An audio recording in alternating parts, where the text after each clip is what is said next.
live yet?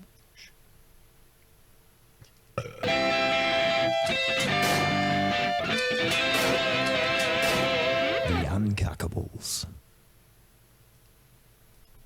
Hello and welcome to the Unshackled for another week. This is episode 21. I'm Tim Wilms, editor-in-chief of the Unshackled, and I'm here as always with the editor of the XYZ, David Hiscox. Always a pleasure to be here, Tim. And my colleague, the editor-at-large of the Unshackled and host of Detonation, Steel Archer. Hey everybody, how are we going? So we're going to air today on Thursday, the 8th of August. 88, huh? Well, I just thought it was going to be it was another day, just like any other. This is not it. This is not a day like any other. This is 88. It's brilliant. Yeah. Well, I only learned about the significance of today when a former FBI agent appeared on MSNBC yesterday, and this is what he said.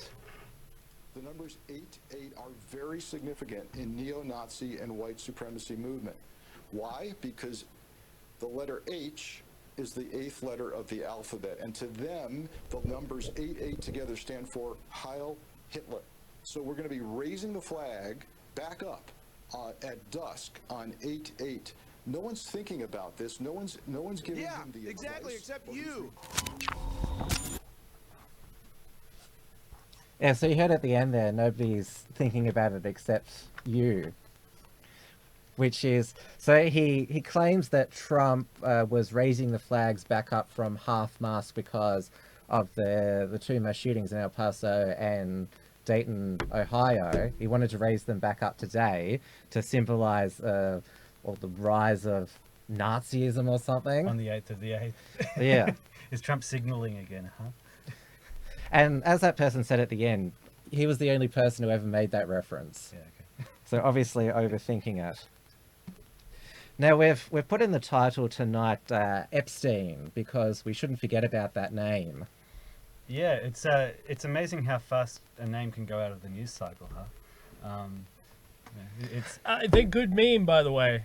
yeah, it's a great meme. That was a great meme. So Yeah. XYZ did a really good meme, and they basically highlighted the core news elements of the day, and they were distracting, weren't Yeah, they? I'll put from it the up real here. thing, which is always white supremacy and gun. Yeah, here we go. I'll put it up here. We just went from talking about the Squad, Epstein, Democrat debate disaster, Kamala Harris records deleted as district attorney, court ruling that Julian Assange legally published the Democratic National Committee's emails and it was not a Russian hack. That's what a court ruled. To gun control and white supremacy. Well done, XYZ. In the Well words done. of Homer Simpson, how convenient. Well done. I've pointed this sort of stuff out before.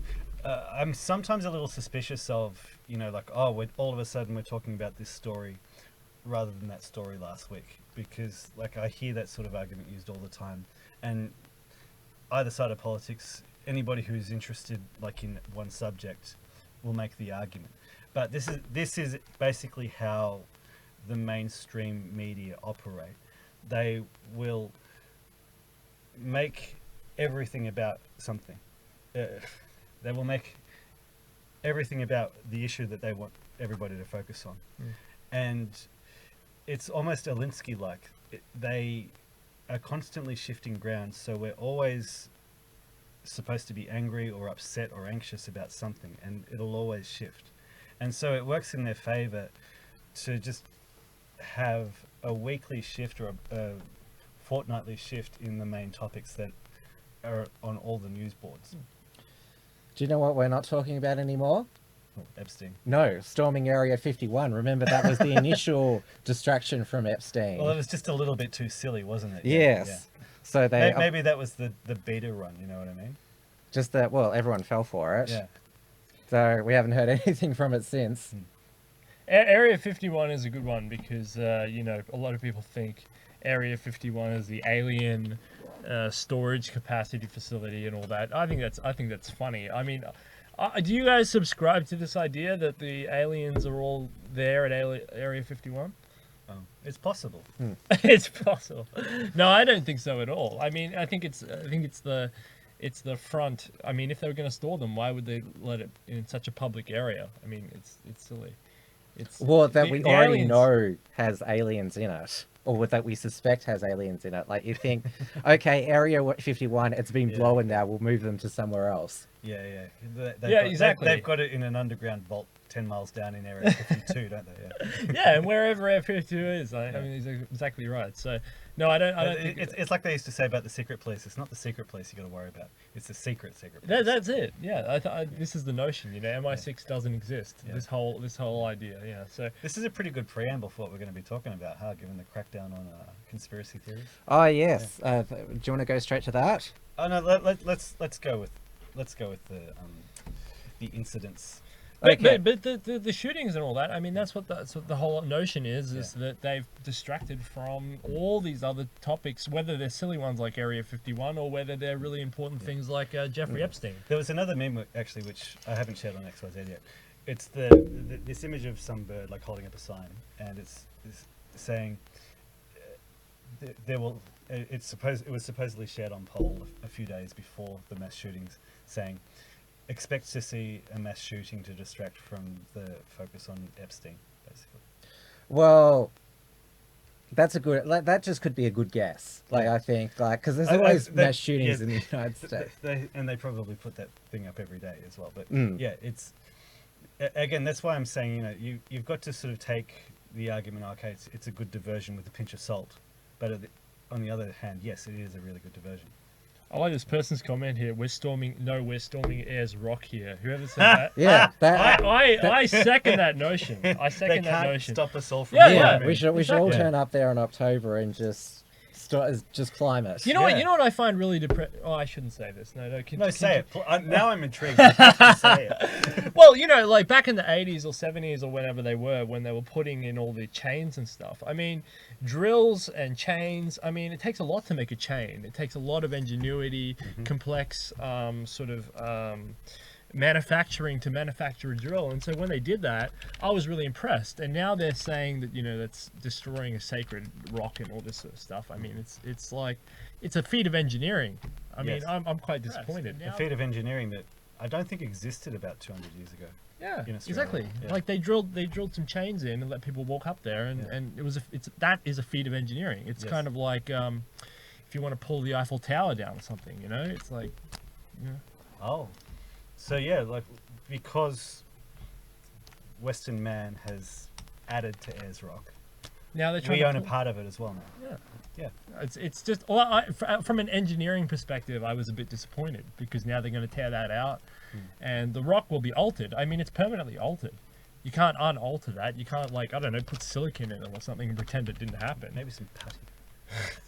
It's red. I mean, putty. it's altered now. I mean, what's the point? I mean, what's all the point of stopping 10 tourists walking there? Because they say when the people go up there as rock, they say 90% of the people who visit Alice Springs don't even go up the rock anyway. So what are they It's complaining because they're about? stopping them from going up there. They either close the rock, or they give people this big long lecture about how insensitive it is, which is really funny because they said that they were going to.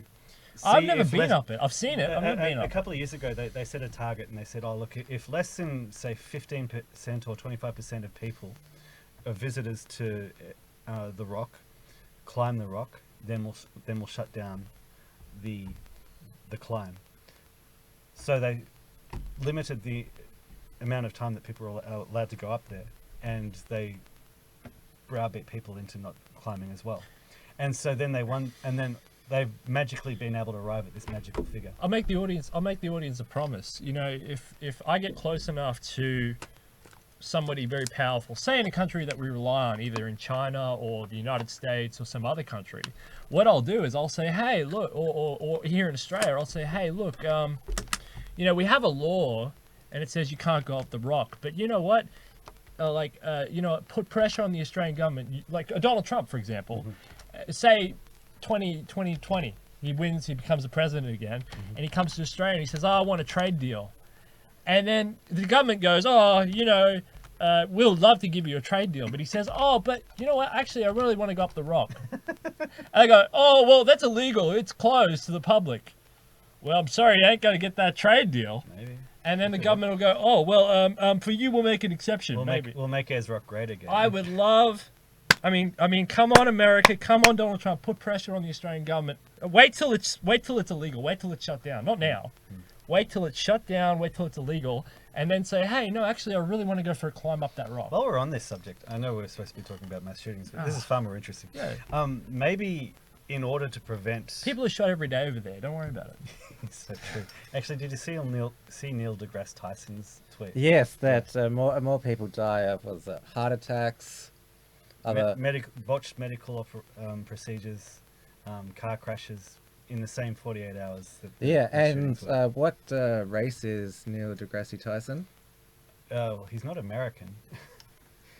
He's African He's American. African. Yeah.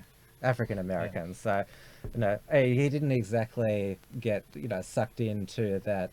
This is all white supremacy taking over America. Yeah, and apparently, Smash Mouth told him to f off on Twitter, and the whole point that Neil deGrasse Tyson was making was that people react to spectacles rather than thinking about things logically, and so Smash Mouth proved his point. So back to ASRock. This is what we're going to talk about. In order to stop real Australians and all the tourists who, like, the main reason they come here is to climb ASRock, let's face it. You So in order watch to stop- the economy go down as ASRock gets closed. Yeah, that's going to yeah. be the main reason. Not coal, not China. Yeah, it's going to be ASRock closes. Boom, the That's economy's it. going The to government crash. thinks that, bringing down immigration will crash I hope the economy crashes now. Yeah. Thank God. Yeah. Thank you. Do you know what we need to stop? People from storming ASRock, even if it's like we need to even if there's a chance of one person getting through and climbing up that thing, imagine the harm that it could cause, the pain, the mental anguish. We need a wall around ASRock. You've put up. You just reminded me. Like ASRock. We talk about safe spaces. Yeah. ASRock is like an Aboriginal safe space. Yes. So if you're against safe spaces, you're against the closing down of ASRock, regardless of whether you're on the right or the left. Yeah. It's a safe space. Now, I should remind all of our viewers that we are on Entropathy, the word that I can't pronounce, which allows you to send us super chats and ask us questions. The only one who's not allowed to ask us questions is Maddie, because his questions are stupid. And then there's also, if we think of a good poll, we'll post that there. So there's a few people on Someone say Entropathy at the moment, so head on over there and join the fund and send us over a few dollary dues if you like. We'll take it. All right, well, back to, you were getting distracted there by... No, it's the quite only happily. thing we're going to talk about all night. Yeah, El Paso, fuck that. ASRock. We're going to talk about ASRock. This is an Australian show. God Did damn you it. know that there's an Area 51 inside of ASRock? I know that from the Department of Defense. Oh, you're going with the hollow ASRock. There is a hollow ASRock, and there's aliens inside there, and there's a big government institution, and there's a government underground base, and that's why they're banning it, because they're using Aboriginal and projection as a cover, right? So the real aliens are actually inside So of ASRock. that's where Area 52 is. Yeah. Get some dynamite, blow it up. You'll just hit a hard wall on the inside. You're not going to get through that thing. They've got it nice and covered. I've actually heard that they actually built ASRock about 300 years ago, like just before Australians arrived. Yeah, It's expressly for that purpose. Wow, Yeah. that's like a pyramid type thing. The whole thing is just a sham. Like it's not actually. So millions of years old. actually, Aboriginals are really smart. They tricked us into thinking it's a rock. Oh no, the Aboriginals didn't build it. Oh, who built it? You didn't build that. Obama. Who built it then? Touche. Tell us the breaking news. Who built ASRock? Well, I'm not allowed to say. forces got of some nature. You got some Gaia theory, some secret information going on, some heavy conspiracy. It's the information. beauty of nature. See, you don't find that in El Paso. Oh, well, El Paso, they've finished the wall section in El Paso now. The Pygmies built it. It was finished in 2009. It's interesting because El Paso, it's Spanish for the pass. So I was actually looking up about El Paso, that it's actually part of what's called a binational metropolitan region, because there's a Mexican city on the other side of the border, and apparently it makes one metropolitan region, even though it's two countries and it's divided by a wall. Right. But of course, the difference is El Paso, it's actually one of the safest cities in America. Well, the Mexican city below it is like really dangerous. That's quite interesting. That's quite interesting. Yeah, I understand El Paso is 80% Hispanic. Yes, it is. Yeah. So, well, it's interesting that that's where Beto O'Rourke is from. He was the local congressman there. I wonder what's the black percentage of black population in El Paso. Don't know, but yeah, it's interesting that Beto O'Rourke he's white, even though because his name Beto was given to him because he lived in a majority Spanish city, so they gave him a Hispanic name. What, so he could assimilate? Yes, so he's a majority in a minority majority city. Yeah, get used to it, America. Yeah. So yeah, it's an interesting life that he leads there. I'm not sure because he resigned from the House to run for the Senate against Ted Cruz, which he lost. Now he's running for president. I haven't been able to find out what his job is at the moment, other than running for president. Well, yeah, he's politicizing the shootings, isn't he? Yeah. Well, yeah, he was asked. Well, he was baited by CNN's Jake Tapper. I made sure that I watched CNN after the El Paso shooting because. Yeah. Let's talk about the 88 thing because we never really got into that. Yes, we did. Did we? Yeah. Keep going. El Tapper. Yeah. Yeah. So El Jake. Or whatever. El his name. Tapper. That's his new name. Yeah, Jake Tapper asked Beto O'Rourke, is Trump a white nationalist? So asked him a loaded question, and Beto O'Rourke said, I guess sort of like, oh, hell, I'll just say yes. Yeah, okay. Yeah. Because that So seems he okay. said a white nationalist. Yeah. It's amazing how that's supposed to be the new loaded term. There's nothing wrong with being a white nationalist.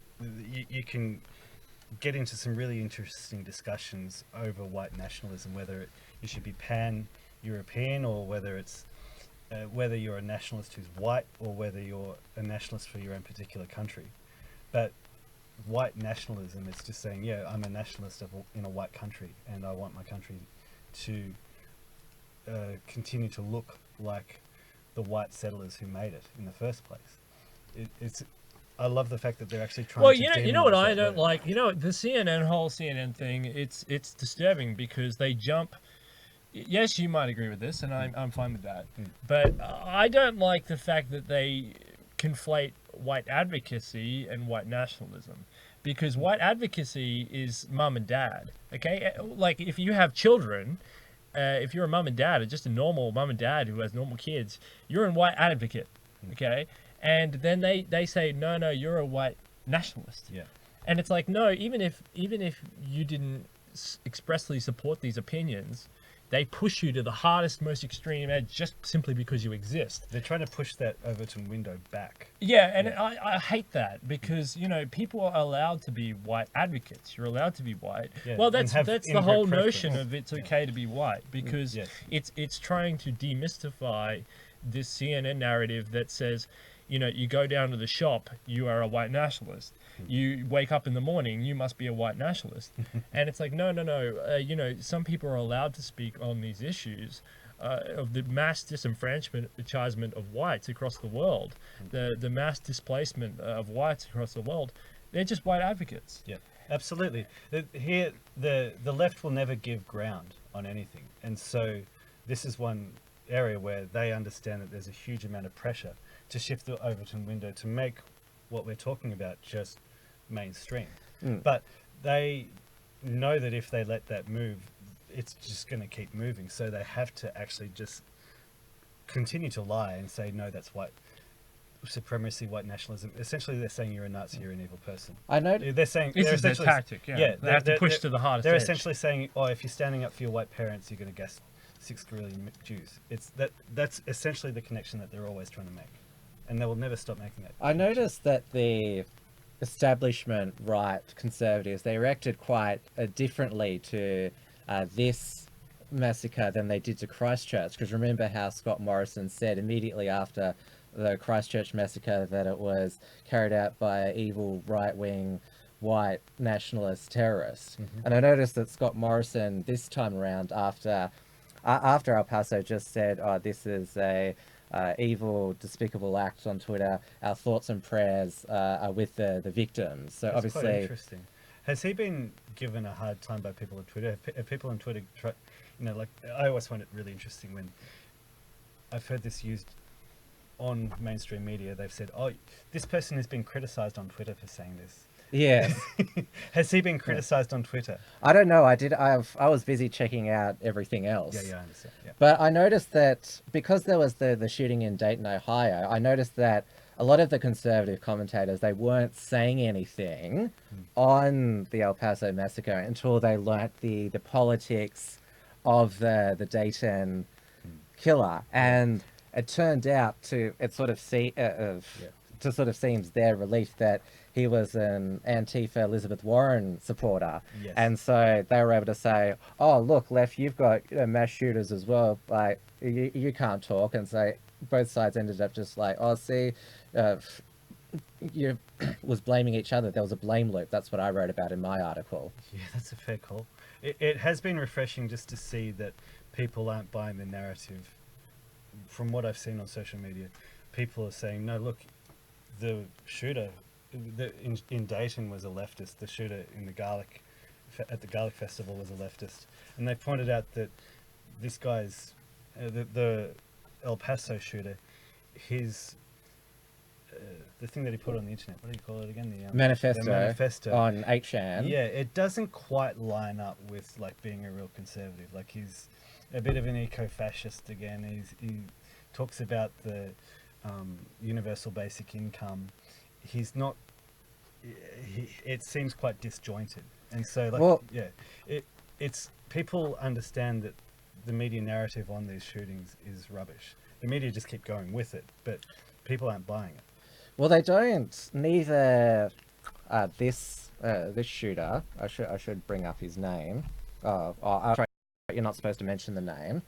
I'm trying to say, I am 160. You said Twitter. Can you go up a little bit? He says, go down a little bit. Go down. He says, I am something. I 160. You keep going down. There he is. He says, I am 160 BPM plus, whatever that means. I'm not understanding that, but he says Twitter is a modern bathroom wall. I totally agree with that notion. I totally agree with that. Well done, 160. I think you've got it right. That's why I ignore the Twitter sphere, because that's that and Reddit are part of the mass distraction. That's why Trump does so well, and that's why I hope Trump doesn't get thrown off Twitter. Like I said to you one time, Trump is a bit of a coward for not going to Gab and, and dragging his whole Twitter audience over there. Yeah, that's it. But at the same time, it's how you drive the news cycle. So but he's right. Twitter is the modern bathroom wall. And just on Gab, XYZ has got 650 followers there now. So if you're not on Gab, following XYZ, follow us there. Maddie's just passed 1,000. We just cracked 800. Fantastic. Well, we'll race you to 1,000. Yes. Well, Maddie's beaten us all, but he's cheated with a pro account, which makes you more visible. Good on Maddie. He's fantastic. Maddie has flogged Gab so hard. He deserves that. Well, he's self-exiled himself from Facebook and good on him. was banned from Twitter. Yeah. So was our colleague. I was just in a debate. I was just in a conversation today, and the libertarian guy said he's not worried about the Facebook YouTube monopoly. He said there's 1,000 other, e.g. Gab and others, 1,000 other sites that are waiting in the wings and growing up around it. So he's not too worried about it. Yeah. It's a trickle can become a flood. Yeah, it's just a matter of time. They have to make one mistake, one more mass shooting on their website, and it's done. It's finished. Yeah. Well, it was posted, this manifesto, and the killer was identified as Patrick Crucis, who's been apprehended. He's still alive. So he posted it on 8chan. Well, it was attributed to him, where he talks about the Great Replacement and an invasion from Mexico, which all the media was keen to repeat. Trump had called an invasion from Mexico, trying to say his language had provoked it. And 8chan was also where Brenton Tarrant posted his manifesto. So the founder of 8chan said that, it should be shut down. He basically had, oh no, what have I created? Yep. Yeah, I hear they call him Hot Wheels. So we've had renewed calls for internet censorship. Yeah, naturally. Oh, good luck. I mean, good luck to them. They won't be able to do it. I mean, the internet's too, the people on the internet, the developers and the creators are way too clever, and the AI is taking over. So, I mean, good luck to the governments. I mean, if they want to try, that's. I mean, I actually embrace it in a way. I'm like, give it a go. See how far you get. You're not going to get very far. But yeah, okay, give it a go. I mean, Well, they can't even block the Pirate Bay. It just keeps changing. that's my point. Like, the internet is way too diverse. There's way too many clever people on there. It's them versus everybody else. I mean, good luck. Plus competition. So one country censors it, the other one just opens it up even more. Everyone flees there, and the more free open internet makes more money because super corporations that can suck in billions of dollars will just grow up there. They lose money, haha. You get a tiny country probably like Switzerland or something that'll end up being a multi-trillion-dollar empire. I mean, good luck. Go for it. Go to Elizabeth Warren or Bernie or whoever wants to try it. I mean, I like the way you think. I mean, go for it. Give it a Did go. you see Trump's tweets about Google a few days after the massacre, talking about, because there's this Google engineer who confessed that we're trying to make sure Trump doesn't get re-elected in 2020. They want to avoid another Trump. Veritas. Another Trump situation. Yeah. I was watching, there's a new documentary on Netflix, The Great Hack, which goes through the Cambridge Analytica scandal, where they apparently brainwashed us all through Facebook ads.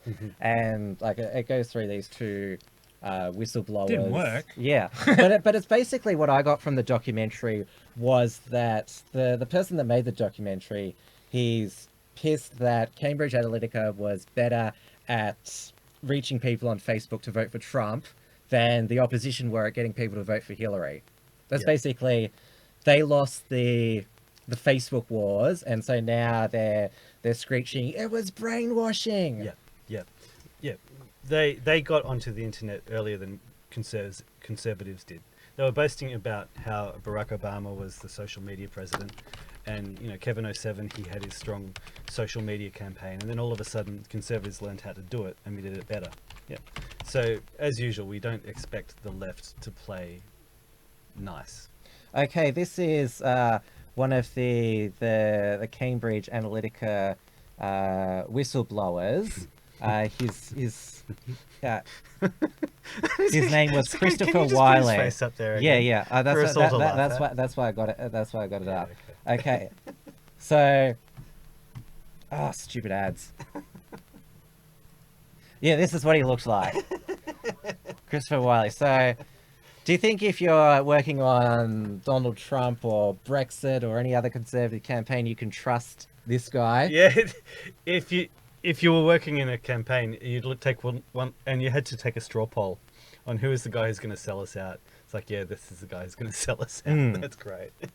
Absolutely. The epitome of soy. Yeah, I remember when I saw that, I was like, of course that guy's the whistleblower. I want to show the audience something, because this is something Ted Cruz discovered during a Senate Judiciary Committee hearing. And if I can find it, you guys go on for a second. I also want to raise, because I know that the Antifa, they've been raging that Trump wants to declare Antifa a terrorist organization when they haven't killed everybody, when white nationalists are killing everybody. But the Guardian, which is no friend of the right, they published that white nationalist terror attacks had killed 175 people over 8 years. Which is, like, obviously all those deaths are horrible, but if you consider it with Islamic Jihad, Yeah, compare it to Islam. Yeah. and they've said that Antifa hasn't killed anybody. Well, That's not true. well, they've tried. Well, look at like Antifa people. Like they couldn't. They're not capable of much. I just always think of the Can I- Iranian vegan lesbian YouTuber, bodybuilder, who went into YouTube and tried to shoot people. Oh, and yeah. couldn't kill anybody. Yeah, But I remember the media does actually minimize Antifa violence. They hush it up. Like the fact that this guy in Dayton uses the same kind of language that Antifa use. He's effectively an Antifa supporter. But he the didn't thing- publish a manifesto saying he did it in the for Antifa causes. Yeah. It's there are. If you check it out, not on Google, but if you check it out, you can chase stuff up, and it's like, yeah, okay, this guy was Antifa and he did a murder. Can I It's quickly read to the audience this little article here, which is going to blow them away if they haven't already seen it? It's this is from here from. So this is from LifeSite. I think I originally read it on Breitbart or somewhere.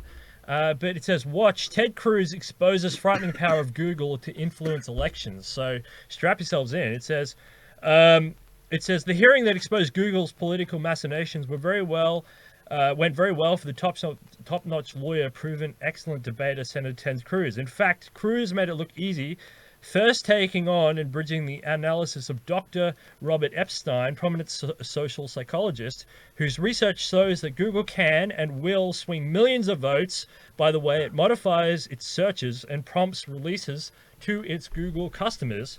The home statement of Dr. Epstein, who admitted he is a Democrat, is that rock bottom lowest effect of Google in the US election is 2.5 million votes if it uses its available tools that users use to influence voter choices, with the upper range the upper band as 10 million. Yeah. So anywhere the rock bottom is 2.5 that they're swinging towards a candidate or away from a candidate, and the upper band is 10 million. I heard that, and they were basically saying that was the thing that swung the midterms. Yeah, absolutely. Yeah. So And rock bottom, and 2.5 million. That's the huge. thing about the That's Melbourne or more. yes, the thing about the alerts, the election alerts, is that on Facebook they actually sent alerts to Facebook users saying it's election day, go out and vote. They only sent it to Democrats. Yeah, Yeah. that doesn't surprise me. Well, back in the old days, that was the rock the vote movement in yeah. the 90s. You got to get remember out and vote, but of course it was you got to go out and vote Democrat. Yeah. Yeah. We've Yeah, just they were got going to the rock concerts and they were signing up. we've kids just got a and all super that. chat from Senator Slayer for $3 who says Maddie needs a shave. I think he's referring to you because you're at Maddie's place tonight. Me? Yeah. Oh. Hi, Senator Slayer. Thanks for the advice. Oh, hey, you look like Maddie. Yeah, He's a handsome guy, so that's good. He keeps telling us he yeah, isn't he going to sell his bathwater? is. Yes, he is. Yeah, but don't drink it, you'll get AIDS. Or just probably like choke on some hair. Okay, I just don't want to go there. Yeah. All right, so we spoke briefly about the diversion consequences. So, well, Epstein is still alive. So remember there was the suicide attempt, Yep, and it was looking pretty grim. yeah. But the most interesting news that we all missed was that Julian Assange, a court ruled that he published the DNC emails and it wasn't a Russian hack, That's amazing. which mainstream media have all said it was Russia hacked it. Yeah, that's huge. That's the kind of news that just completely demolishes a narrative, just in one fell swoop.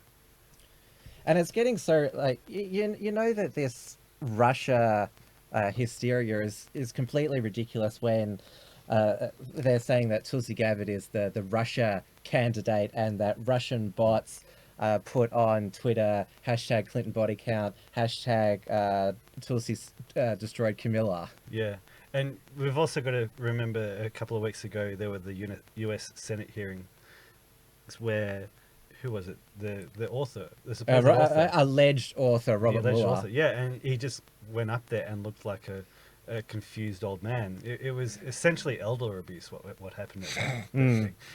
So yeah, we look at how the narrative was going, and yeah, the Democrats, the left, the globalists were losing. I am so incredibly sick of the Russian narrative. I am so incredibly tired of it. I'm over it. I'm exhausted from it. It's irrelevant. Same here. I know it's they irrelevant. It's stupid. Like XYZ was started up with Russian money, but yeah, I totally understand. Though that I tell you what, the Unshackled was started with AUD, good solid AUD. I mean, it's not. We're not. You know, It's screw those guys. It's interesting that the Russia Not conspiracy Bitcoin either. is okay. That's a perfectly okay conspiracy theory, but Yeah. every other conspiracy theory is not, because we heard from I've got so many. I'll bring it up here, that according to the FBI, they have said that too many windows open. Where have I got? Here we go. Yeah, FBI have said exclusive. FBI document warns conspiracy theories are a new domestic terrorism threat. And this wasn't an official position of the FBI. It was an FBI intelligence bulletin from the Bureau's Phoenix field office. So no Westville. yeah. Phoenix is in Arizona, Yeah. in the middle of the desert. It's Breaking Bad. Yeah, Bill. no Yeah. Westville, yeah. Yeah, and I noticed that they did this with the Proud Boys early last year. Said Proud Boys labeled was a terror or hate group by the FBI, and it wasn't. It was just one of those memos again. So yeah, That's an important one, as we were saying before. So, because we were talking about this last week, or no? yeah, we've been talking about it for a about few weeks yeah. because YouTube. They've removed all the conspiracy theory ones, so Yeah. Quanon, Pizzagate, Yeah. and even that Michelle Obama's a man. Michelle Obama is a man. But so you're saying that the mainstream media put out fake news about Proud Boys being labelled a terrorist organisation? Well, they exaggerated. Okay, the fake news. Mm. Yeah. So they've said now that, well, mainstream media is saying that conspiracy theories, they can inspire white nationalist terrorism. Just like that time that the Pizzagate conspiracy theory inspired that actor who seemed to again have a quite fragmented record on pole and all that sort of stuff to go that's the go into only the Comet ping pong that's basement it. and That's shoot the someone only and incident fire a gun. of a conspiracy theory leading to terrorism was the guy that went to Comet ping pong, where the alleged basement was where all the child sex trafficking was taking place, to investigate Pizzagate. He was trying to free the children, and for some reason he just shut up the place, which is strange. Extremely strange. Mm. Yeah. So, what are they worried about with the Michelle Obama being a man, that like somebody's going to go up to Michelle Obama and pull down her pants? You know, it's the old line: if you've got nothing to hide, got nothing to tuck under. if you've got nothing to hide, then just show us, Michelle. So, by definition, we should be getting rid of all the moon landing conspiracy videos. They should never be shown on TV again, because they should be Well, dangerous. people could storm Area 51. Well, like remember that Buzz Aldrin, he was so threatened by a moon landing denier that he punched him. I remember that. Yeah. I did love that. That was one of the few cases when you have good viral videos just going nuts, and like everyone's like, yeah, the guy's an American hero. And of course, we should all accept that JFK was shot by Lee Harvey Oswald, who was a lone communist actor. Case closed. No more investigations Absolutely. ever. Yeah. Absolutely. And we shouldn't even look at the actual background of Martin Luther King at all. Just don't go there. Yeah. Well, it's a broader debate, because what we're talking about is the decline of free speech and, more importantly, free thought. So, what are conspiracy theories? They're a collection of thoughts and pseudo evidence or evidence that are collected into a sort of story. And they're saying, well, that story is damned, illegal. So what's to say, fairy tales are not on the next on the list? Well, that's what we were talking about, that Facebook is now fact-checking satire website, because they're so concerned that, I don't know, satire websites could lead to terrorism, that if you like click on a satirical article, it comes up with a Facebook fact check. Yeah. The Babylon Bee is the obvious example. Snopes is fact-checking Babylon Bee, and then that is true clown world. I want to get back to what you said in just a little bit, but this is an interesting one, because I've found that it's been ages since I published anything satirical on XYZ, but I used to love just putting out just stupid news stories, and a lot of people would get the joke, but a lot of people would be fooled by it. Like the best one that I ever did was one that said that Adam Goods had demanded that the Bradman stand be renamed in at the Adelaide Oval. That one actually had something like 28,000 hits. It just went nuts because it was so believable. But that was the point, like we were just taking Clown World and just going 3 months down the track all the time. And so It's like that Twitter thing you keep telling me about, that lady, that fake one. Anyway. Yeah. You know what I'm Expand. Go on. Yeah. Are you talking about the AOC parody account? No, not that one. The other one. The one where he built that fake Twitter lady who was the social justice warrior. And Titiana McGrath. Yeah, she's great. Is she still on? Yeah, still on. that reminds me of that. Yes. He's projecting forward Yeah. and he's saying this is how progressive it's going to be, and people just said, "All right, I believe that." Yeah, one of my favorite one of my favorite fake people on Twitter. So yeah, the XYZ would get messages from people saying, like linking to the satire piece, saying, I feel that this article is misleading. Can you please take it down? Because one of the reasons I wrote satire was because, again, like in the days before XYZ, I would see my Facebook feed filled up with satirical articles about Tony Abbott does a speech with 58 Australian flags and from the shovel, like all this stuff from the shovel. And the shovel was actually they were sort of being cross-posted on the Guardian or Sydney Morning Herald and stuff. So I'm like, hey, we can do that. And the lefties were just triggered so hard by satire. They were saying, oh, you're punching down, like satire is supposed to punch up, all this sort of rubbish. Like, I'm like, no, we're just using your weapons against you. Yeah. So it's understandable that they're trying to actually stop us using satire because it's a powerful weapon. Yeah. So we've got actually Facebook Australia. They're going to have a busy time because there's the shovel. There's obviously Batuta Advocate. They've got to fact check all of those. They have to fact check the shovel. Yeah, And- they must. If they don't, it's a clear case of political bias. And Double Bay Today, and the Chaser, and of course also the unaustralian.net.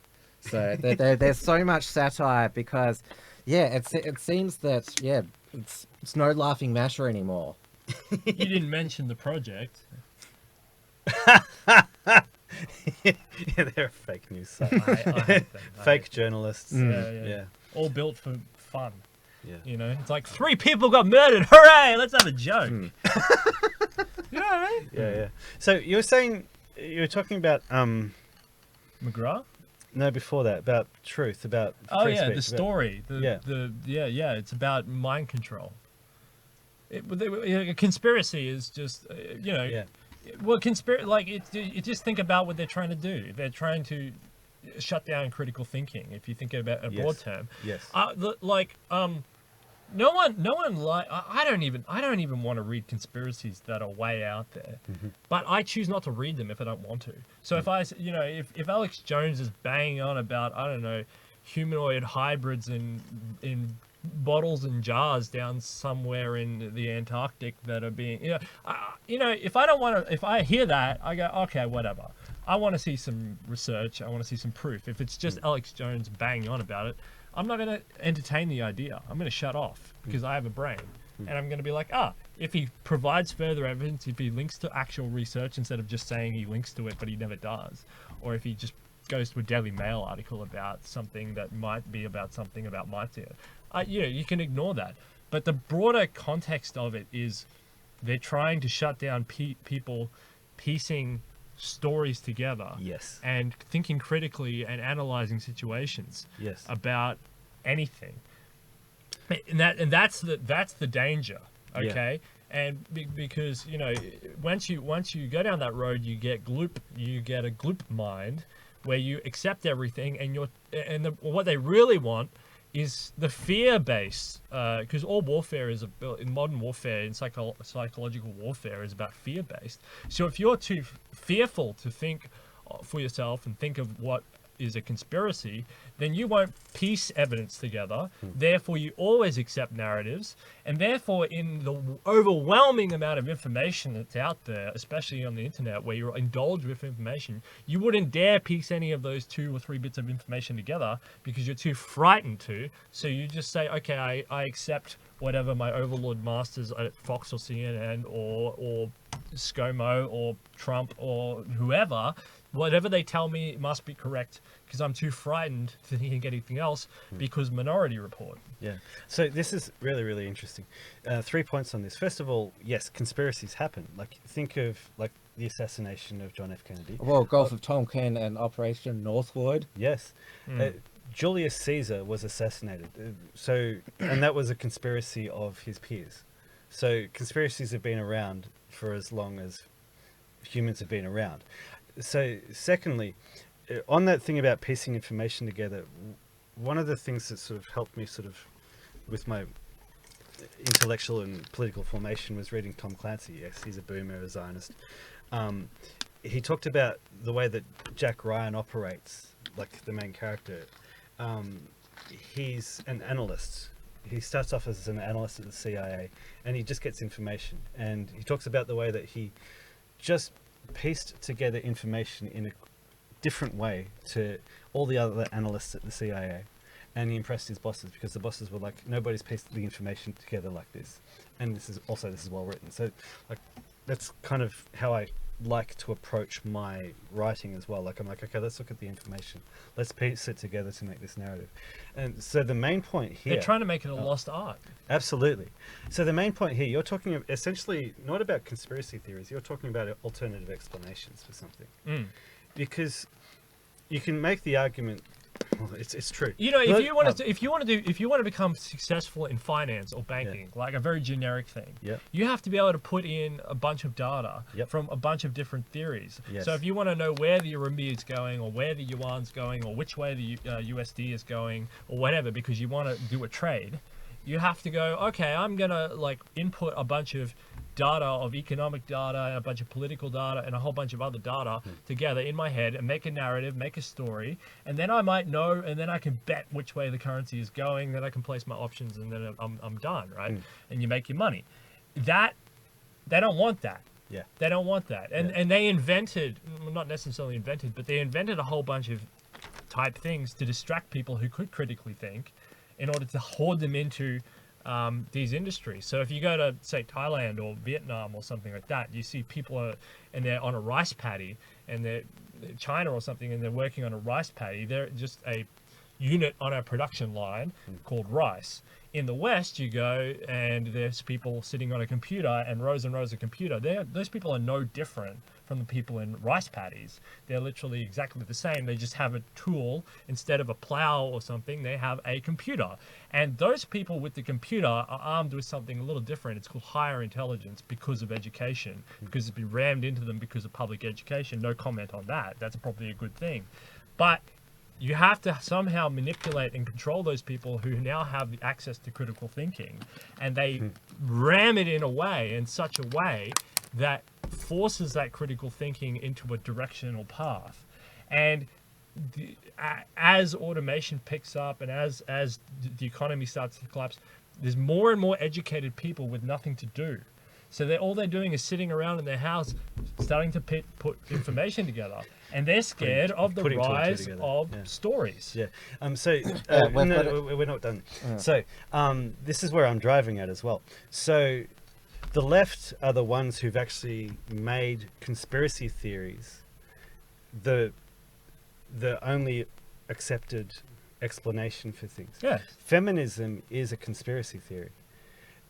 The way that we used to see the family, the patriarchy, just the way that society was ordered was that you have a strong family led by a strong man. Men go out and work women's places in the home. Women have this amazing ability to bear children, and they are by their nature more nurturing. They're the ones who look after the children, who raise them. The men go out and work and earn the money. They're the ones who defend their family, who defend their people. And feminism has come along with an alternative explanation and said men are domineering and abusive and are keeping women down. Women should be able to go out and work and not have children, and should be able to get divorced and have abortions. And we've seen just this beautiful society that we used to have just become this hellscape in response to that. In the same way, colonialism, post-colonialism, anti-colonialism, that's a conspiracy theory. We used to have this idea that we were part of this amazing, great empire, whether you want to see us as part of the British Empire or part of the European family. And 100 years ago, like, you would not imagine that, like, a white person could not imagine that Europeans would not dominate the world. Like, these are the people who went from Europe and literally went to every part of the world and have basically created the whole of human civilization. And that's what it was. That's how it happened, and that's the truth.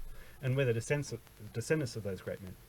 But now, post-colonialism, Marxism, whatever you want to call it, has come along with the conspiracy theory that we were these evil people who have raped the world of all its resources, done all the murders, done all of the evil things, and that's the accepted narrative. Yeah. And if you challenge that now, I you're a white understand your nationalist. point, and You're it's a white great- nationalist who's a it's good conspiracy point. theorist. So it's a good point. So Yeah, instead of yeah. micro conspiracy theories, which is there was a shooting and there was his shoes were red instead of black. You're talking about macro conspiracy Yes, theories yes. in terms of challenging history itself. Yeah, Yeah. And that's the point. That's where all these supposed conspiracy theories on YouTube are leading, because people are putting So all of history this itself together. is going to be challenged. You're saying Yes. that's the next Well, yes, domino. because the left have flipped history and turned it. The left did not use and they're to trying to control maintain that narrative. paradigm. Exactly. Yeah. And that's why they're calling what we're talking about a conspiracy theory. All right, we've got super chats, which Tim's eager to do something. yes, here. well, we've got a question asking us to read out super chats. Sorry, zero tolerance. I couldn't get these two to shut up. What we were talking about was far more important. we Oh, love well, you though. so you don't want the money? No, We we want the money. we go for an hour and a half. We'll get there. Yeah. So, oh shit, what happened? Oh, thanks, Tim. It's gone. We can't read out the super chats. So zero tolerance. So Tim didn't even respect your. Oh wait, it's Yeah, back yeah, now. Oh yeah, whatever. Yeah. So, Port Film Co-op sent us $3 who said Assange told somebody from Fox News that it was Zethridge that leaked the emails to WikiLeaks, and that's why he was killed in the middle of the night at the same time during when the DNC emails were published on WikiLeaks. I hate to tell you, Port Film Co-op, but Wikipedia said that's a conspiracy theory and fake news, and so we all know that Wikipedia is the trusted, verified source of everything. Can so... I tell everyone my Wikipedia thing right now? Yeah, go for it. Go for it. Because I always tell people this, but Yeah. forever because I'm a huge history buff and I really enjoy history, and I'm actually a pretty academic person in a way. And my whole life, ask my teachers, I've been very adamant that I will not read anything from Wikipedia because I would rather get good news or real news than fake news and fake information. And I never trusted Wikipedia. Well, Vox And- Days set up I always read alternative. Britannica. Yeah, as my main- Infogalactic. as Britannica has been my go-to source. So if I can find it on Britannica, I read it, or another encyclopedia. I never read Wikipedia. I never trust it. And then I realized that that there was seminars and all this sort of stuff in Israel going on and on and on, where they were manipulating the whole thing. And I thought, thank God, I never filled my mind up with that. Yeah, right. Huge seminars. You can Yeah. go and watch them. How to do it and how to manipulate. Not just in Israel, all over the world, because it's an information source. Yes. But Israel has invested a lot of money in it. Well, they've got their trolls, their Hasbro trolls. Sorry, yeah, That go on, read the everywhere, other yeah. ones. Yeah, exactly. Yeah. I've got to get everyone back in since I knocked it. So, Zero Tolerance said, did you see the apparent security cams from Epstein's temple? Also links to Gin Corp? No, I haven't looked into that, but sounds like I should. Anyone else? You heard of that? Temple sounds pretty cool. Well, that's at his island, his Pedo Island. Oh, it's a different. I thought it would be a different place. And I mean, we've- he's rich, right? And He we've might have a got temple. another one from Port Film How Co-op. much how much did he send? $3 Okay, good. And Port Film Co-op has sent us another Thank $3 dollars. The fear of Russia is now that it's Christian, hence the bizarre world of McCarthy hearings run by leftists. If Russia and the US, both Christian nations, were to be friendly, it's very dangerous for So Marxism. true. Very, very good point on the neo-McCarthyism going on. Yeah, I agree that. Yeah.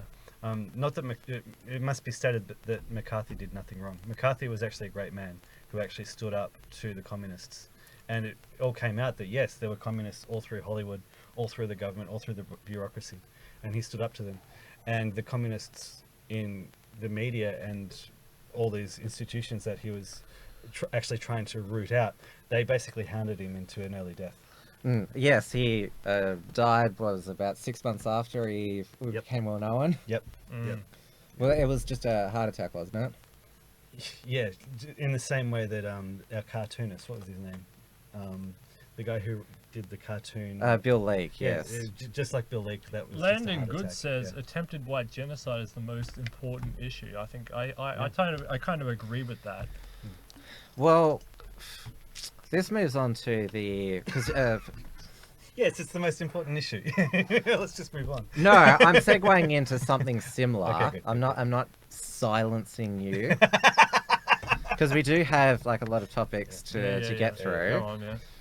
So obviously, since point, since the Landon. two recent mass shooters, even though one was right wing and the other was left wing, thing is they were both white. Yes. And so it's obviously white males that are responsible for the violence in the United States. The But- ABC had no trouble pointing that out. They said that in one of their headlines. They said this is another incident of it. But Tim, Yeah, but it- tell them, Tim, Yeah. the 700 or something, right? What?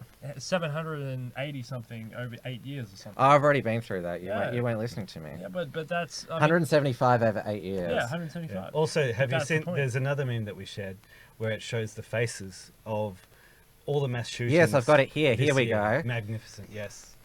There's not a lot of white there. And I did also come across Snopes. They fact checked this. Yep. And they said that it was only half true because it depends on what your definition of mass shooting is. Of course it So does. so these people they've killed multiple people, but it depends of what your definition of mass shooting is. And that's how the left and the mainstream media manage to perpetuate that lie, because they find a way to ignore the fact that, because this is people who've killed more than like 4 or more people, yeah? Well, that's the standard definition of mass shooting. Yeah, and so they don't include that. They just, if it's gang related, they don't count it. But if it's gang related and it's a mass shooting, it's still a mass shooting. Yeah. So I've noticed that a lot of the conservatives and the never Trumpers, they've used the El Paso shooting as a way to sort of make a comeback, and have joined in on the left. We've got to fight white supremacist terrorism, white nationalist terrorism. I just want to go through some of the articles that have appeared. I'm having less articles here, so it'll be easier for me to get to. So this is from George P. Bush. White nationalist terrorism must be stopped. Is he the nephew of George Bush? Yeah, so he's Jeb Bush's son, because George W. Bush only had daughters, so couldn't call any of them George. So Jeb Bush... Are you assuming their gender? Jeb Bush, he married, when he was very young, he married a Mexican. So Before he was red-pilled on race. well, yeah. George P. Bush is half Hispanic. Yeah. And I should bring up a photo of him, but he's very dark. Yeah, quite husky. So George Bush the third is obviously angling here to continue on the Bush family legacy. It's interesting that conservatives have not been afraid to confront extremism in our world. We must confront terrorism at home. Well, I'm pretty sure that the Bush family kill count is probably millions times more than white nationalist terrorism. Wouldn't you think? Yeah, but you're talking to someone who doesn't care as much about deaths in the Middle East, so I value all human life. And there was also one from Ben Shapiro. Why can't we unify in the face of evil? of course he says that. This should be easy. We're all on the same side. When a white supremacist terrorist shoots up a Walmart filled with innocents in El Paso, we should all be on the same side. We should be all mourning together, and we should be all fighting together. Well, I endorse what Ben's saying here. Why can't we all get together? Shoot. Fight white supremacy and fight Iran. I mean, It'd be fantastic. I mean, this Absolutely. is the same guy who says "bomb Iran" and cries when it doesn't happen. I mean, I'm on Ben's team on this. Let's do it. You know, we don't want people to die. Yeah. And we've also got National Review. They famously published a magazine cover against Trump. So one of their editors, David French, has published The White Supremacy Surge. This is why conservatives are the enemy as well. They have not conserved anything. It's the standard line. They haven't conserved anything, and you know, there's a pipeline that goes from conservative to libertarian to nationalist, and you can't stop that. And so they're demonizing nationalists in exactly the same way as the left are, because they're losing out to them. We've got another super Globalists chat are gonna go globalist. from Senator Slayer for US $3. Footage was just released showing Avi Yemeni in El Paso holding an assault chopping board. Well, I'll use this opportunity to give a Avi update. He was not present at the Free Tommy rally in London. He said, "I wish I could be there." Okay. And instead he, on his YouTube channel, has released a video interviewing, I think, some Chinese lady. She was a victim of a crime in Caulfield, which is where Avi lives. And so that would seem to me that Avi's stuck in Australia. Yeah, right. I think they took his passport. Well, yeah, that's what it would seem like. Because Avi doesn't normally miss Free Tommy events. Yeah, right. What else we got to... There's something else I was going to mention. Oh, yes.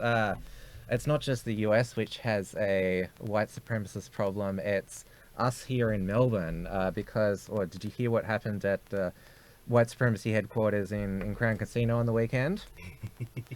So Ben Simmons, who is he's a African American Australian NBA basketballer. He was back in Melbourne we learnt that he was being paid by Can you describe him again? African American Australian. Yeah. Can you describe him again? I don't need to keep repeating okay, myself. okay. Well, he speaks with a American accent. Okay. Yeah, so I think they said he's the highest paid Australian athlete in the world. I guess you could abbreviate it and just call him a basketball Australian. Basketball Australian. All right. Yeah, so he's Please continue. Yeah, I'll stop you. so it's been revealed he was back in Melbourne to promote. He was paid by the state government to promote the city of Melbourne. So what did he do instead? He was at Crown Casino on Saturday and alleged he was denied entry because he was black. Yeah. But what we learned was that he was simply asked for ID, and he claimed it was racial profiling. So I'll just bring up I've taken a screen grab from the video that he posted on his Instagram, which is now deleted. So that's not a good photo. Isn't all these laws 25 years if you look Yeah, under- if you look under 25 years, Yeah. I think then that- you'll be asked yeah, right there. Yeah. fine. And in this video, he showed the racist security guards behind him. That one is clearly white on the right, but that one on the left. It looks a little dusky, I gotta Yeah, say. yeah. So one of the racial profilers. Yeah. I'm sure You know, he would have been fine if he was Asian, you know. Can I speak on this? It's like there's two factors going on here. If you take out of the context of skin color and everything else, it's an ignorant, rich, entitled American who thinks he's so big and that the world knows about him. It's like the whole World Baseball Series thing. They think they're so big and so important that they can skirt all the laws. You know what I mean? If he shot somebody, he'd say, "Hey, how dare you arrest me? I am the overlord of this country." So it's like, it's just a big, fat, entitled, rich American who thinks he runs the country, and he comes here and he gets put up against our laws because nobody knows who the hell he is. Who the hell are you? And so then, he gets offended. He's an SJW, go back to your country where you came from sort of notion. Do you know why he was also back in Australia? You were saying that his job was to promote Melbourne. Yeah. Well, he also had another reason for being back in Australia, Oh, was yes. to promote the new Adam Goods documentary. Yes. As I said, he's an SJW, He's an rich, entitled American who thinks everybody knows who he is. Who thinks he's the God walking on the face of the earth, and then he can just waltz into a casino and skirt all of our laws. You know, where does it stop? You know, where does it stop? If Kim Jong-un looked under 25, he would be ID'd as well. All right, you're not God. Yeah. Go back to America. Why the hell did we give this guy money? I mean, we want a refund. See, this is Dan Andrews. He won't even ask for a refund. Yeah, 100%. And Dan Andrews 100%. This Dan Andrews guy will not give him a refund. Will not get a refund. when he was he's asked- so Plus- weak. Plus his ears look He's like so dicks. weak. Yeah. Dan Andrews is the weakest guy. I want a refund. It's my money. I pay taxes. Yeah. And I'll go back to this article where I showed Ben Simmons his appearance. He's with his sister there, who has defended her brother. Yeah, of course he does. Slams Australian racism. Another fat, entitled, rich American. Yeah, and so she says, I live in Melbourne, so I stand with anyone who says they feel as though it was racial. Chances are it was. Australian racism is silent, and because we have nobody to represent us, people of colour, on TV, apart from Waleed Ali, when stories break, they're always biased and one-sided. I'm sorry, that doesn't even make sense. That does not make That sense. doesn't make That's sense. amazing. Because she's an African American and she knows that she's lying because she knows that people of color doesn't mean Arab. She knows that. She knows that for a fact. So she needs to go back as well. I mean, I've got to say, the guy on the left, the security guy on the left, looked to be the same hue as Waleed Ali. I've got to say, yeah, Maybe relative of Waleed. yeah, quite possibly, yeah, and It was- it's rubbish because like we see on advertising all the time.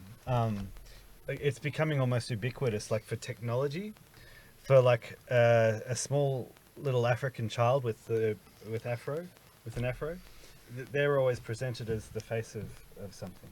On all the advertising, it's always interracial relationships being shown. welcome to America in the 1980s. Yeah, Yeah. and it's like there's a memo 20 that's year gone late, out 30 year late, 40 year late. to put non-whites front and center everywhere, like on the news, in newspapers, just to actually put them up there. And like the AFL is just almost every week they're celebrating something to do with like some kind of Aboriginal achievement. It's all we talk about anymore is race and just getting minorities up in important in one spots. way, I'll tell you something. A lot of people complain about this, and it's a legitimate thing because it's racist. But in another way, a lot of white men, and it's true, are killing themselves because of this narrative. Now, for me, that's selective evolution. If you're a white guy out there and you can't put up with this, then kill yourself. I mean, don't kill yourself, but you know what I mean. Like, if you've got to battle through these psychological traumas. It's how we're hardening the earth. yeah. It's true. Like you've got to go. Okay, all right, I get it. Now I've actually got to compete. Yeah. And so put your shoes on, put your sneakers on, and get out there and compete because you're being undermined and you're being decimated from society. Put your sneakers on. Are you racially profiling that? Or whatever. Put your shoes on. I mean, you got to compete, dude, or you're gonna be gone out with the sharks and the the crocodiles. Ben Simmons guy, I had no idea who he was until this week. He's, from what I understand, from people who know basketball, he's a pretty average basketballer. Well, still the highest paid athlete in Australia. Yeah, and that's because Australian basketball is a crap. You guys like all this social stuff. Was there something about cricket I saw? The British, English fans are booing the Australian cricket players. No, about Yeah. LGBT. Oh yes, today that they've released Cricket Australia a new transgender policy. Transgender athlete policy. Yeah. What was it, Tim? Yeah. Which one of the Australian cricket team is a transgender then? I don't know, but I bet it's Khawaja. I've always suspected him. they're Like the having- way that guy moves around the cricket field, there's no way he's a real man. They've got a He new. can't run. He chases after a ball to the boundary. He does his hammy again. He They're- can't run between wickets either. It's terrible. They've got a new testosterone test. And he can't bat. Okay. Yes, so they're going to have some sort of measurement of testosterone in transgender cricketers. That's amazing. So cricket's now been, if you thought you were safe because you just was sat at home and watched cricket all day, I mean, you're getting dragged into this now too. The cricket community. Did you say? You're now dragged into this? Was that a double reference? Dragged into it? I'm just thinking of, like if you can't play a swinging English ball, then look, our viewer rate just went up 60. It just jumped because all the cricket people got upset and they all went, "Oh fuck! Now we got to watch the Unshackled." It's unfortunate, but they're all flicking over the channel. Well, did you see like some of the umpiring decisions were terrible? Like the ball is clearly going down leg, and the umpires just give it out because it's like they've abrogated responsibility for actually making a decision because they just give it out. Go, oh well, the batsman or the bowlers, they can appeal it. And then we'll just leave it up to the DRS. Yeah. But yeah, like the English crowds have been booing Steve Smith, Bancroft, David Warner because they cheated. Yeah. Which is exactly why we all booed Adam Goodes. But because they're white, people don't give Well, it was never proven that Adam Goodes cheated. I mean, there's footage. I shared in an article a footage of Adam Goodes clearly tripping a guy, and he did not get. There's no free kick paid against it. Well, if there's no sanction, it didn't happen. So therefore, the booing was racist. Yeah. I was looking. I was looking at a project. Up the north about a land project. It would make a lot of money and all that. And the way the company got around it, in order to get the law passed, the local council law changed, is all they did was they argued Aboriginal arguments. So they said, oh, it's sacred land, it's this, it's that, and they got the law changed. So if you guys out there want to turn it on its head and say, actually, you know what? Okay, so all the power is now in the hands of the Aboriginals and the Indigenous community because of the United Nations and all that. Turn it on its head and just use those as arguments and use the system against itself. So if you want something done, for example, if you want to make a lot of money, have an all Aboriginal team. Use those people, make tons of money. I mean, you're going to get subsidies, you're going to get all the sponsorships, you're going to get everything. Make a ton of cash, and then use that cash in the back room for whatever you want to do. Use the system against itself. Yep. Argue Aboriginal rights if you need something done on your property. Argue Aboriginal rights in every single way possible. I mean, if you want to build an Area 51 type facility under Air Rock, argue whatever. Argue Aboriginal rights. Yeah. I mean, turn it on itself. I mean, it's great. I myself buy Aboriginal artwork. I have it stored in a vault in banks because Aboriginal artwork always goes up. They're not going to get rid of Aboriginal artwork. So I'm making money. I love Aboriginal people because I make tons of money off those guys. On the same idea, you could actually claim that nationalism is a religion. And so if somebody criticizes you for making a nationalist argument, you could say, well, that's religious. Yeah, when I see a didgeridoo, I'm like, all right, let's go. It's going to go up in value. Did you know that it was revealed this week that the Aboriginal flag is actually copyrighted? Yes, and I heard it was only invented about 30, 40 years ago. And so they're asking the federal government to buy the copyright for it. Yeah, it's amazing. I thought they had that flag when they landed. It wasn't hanging up on a gum tree or something like that? I don't know the history of it. Yeah, that thing. I think that thing is around about the same age as the Welcome to Country ceremony itself. But Advance Australia Fair, that's only 30 years old, according to... Oh, well, it is. We should never have moved from God Save the Queen. Yeah. So you're saying that Adam Briggs, he is actually secretly advocating for God Save the Queen to be a national anthem? No, I'm not. I've actually made this argument before. I actually think that Advance Australia Fair, I see it as part of basically just the Liberal plot to move Australia away from its British heritage. We voted for it. So what? Basically, the idea was, okay, we're Australia, we're moving away from being British, so we need our own national anthem. And that's where the left was 40 years ago. They were wanting to move away from our heritage and say, oh, we're Australian. But now that's done its job, and so okay, now the Australian national anthem, it's time for that to go, and they'll go on to the next. Well, one. you know, it's a terrible. Like, I know this is a nationalist thing, but it's an awful anthem. Oh, it's shocking. I Yes. don't like it. No, we are young I don't and like it free, either. open borders, all this crap. Waltzing It's a commie anthem. by all rights, Waltzing Matilda should be the national. anthem. Absolutely. Yeah. Because it's actually a very stirring song. Totally agree with you. Yeah. The Waltzing Matilda always should have been the anthem. Yeah. And or just leave it the old British imperial anthem, one Yeah. or the other. But this Yeah. whole commie, you come across the seas, lands to share, all this Yeah, sort of that's stuff. rubbish. Nah, Yeah, get rid of it. that's it. All these guys, they buy up tons of land and they're like, oh, it says it in the anthem. It's like, no. And I've always hated the anthem, so that's another thing we can get on board with Aboriginals and say, hey, look, you hate the anthem, we hate the anthem. As long as it changes to an anthem I like, let's change it. Either Waltzing Matilda or God Save the King. I've got to say as well, the US national anthem is the best anthem in the world, and Sergei Rachmaninoff's version of it is the best ever version of it. We've got another super chat from Zero Tolerance again. Thank you. The flag's history must be written in one of the indigenous books they had when they arrived. Absolutely, yeah, I'm sure. Apparently there was an ancient civilization found like in the middle of South Australia. I'm doing satire again. It was a great little. Oh, wait. That was actually the satire article that inspired me to Yeah, do but you satire. see how we weren't like absorbing that as real news.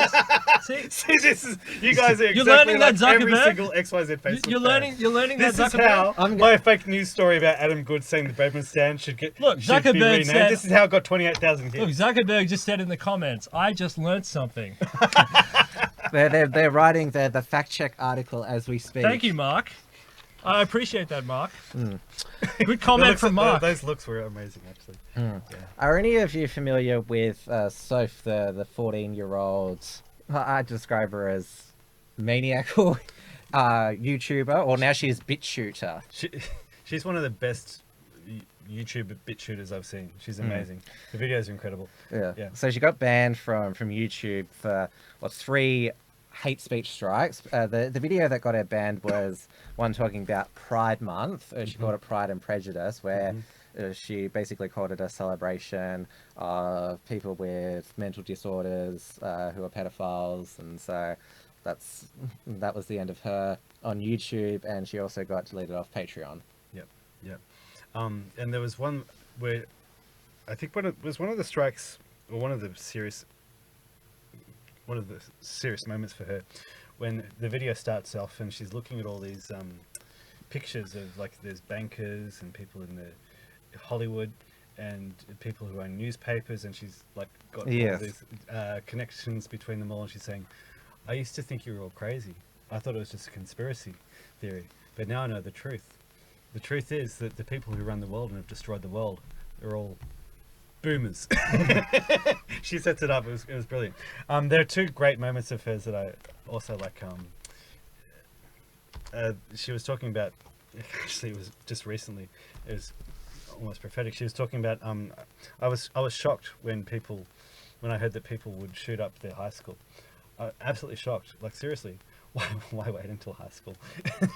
But then the other great line that she had, and it's just a magnificent little insult. She says, "Just suck a fat cock in hell." I love that. Well, she apparently, after she got banned from YouTube, she posted herself with a rifle saying, "I'm coming to the YouTube headquarters."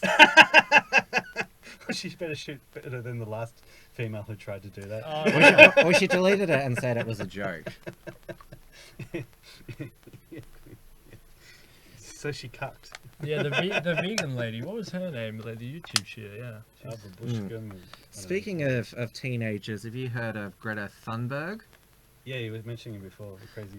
Yeah, she's the 16-year-old Swedish climate change activist. So, saying that the world's going to end from catastrophic climate change by 2030 unless we eliminate fossil fuels. And it's part of the climate activist strategy of using children.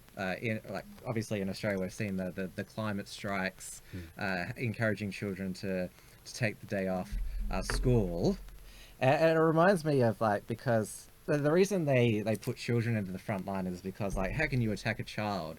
I'm not sure if you saw the famous South Park episode when they're trying to get Starbucks banned and they use the South Park kids. It's like, oh, vote to ban Starbucks, or you hate children. Yep. You don't hate children, do you? Yeah. And that's basically what it is. And Yep. well, Andrew Bolt last week he sort of fed into them when he talked about the prophet Greta, or the cult of Greta, and called her deeply disturbed, and mentioned that, well, she had autism and Asperger's, and said that because she had all these mental disorders, that this, she wasn't the right person to listen to on this issue, and so he got attacked by all these disability advocates. Was he saying that she's basically being yeah. used?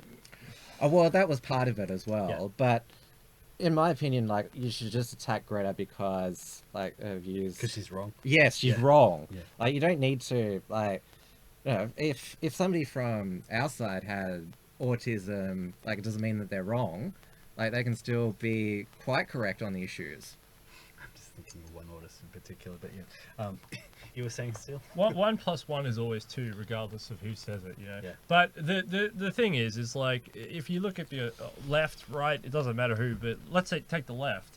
I mean, the same people who endorse the use of children in an authoritarian way would. Regardless of whether it's right or wrong. And I'll tell you my stated position on climate change. Let me premise this with my stated position on climate change.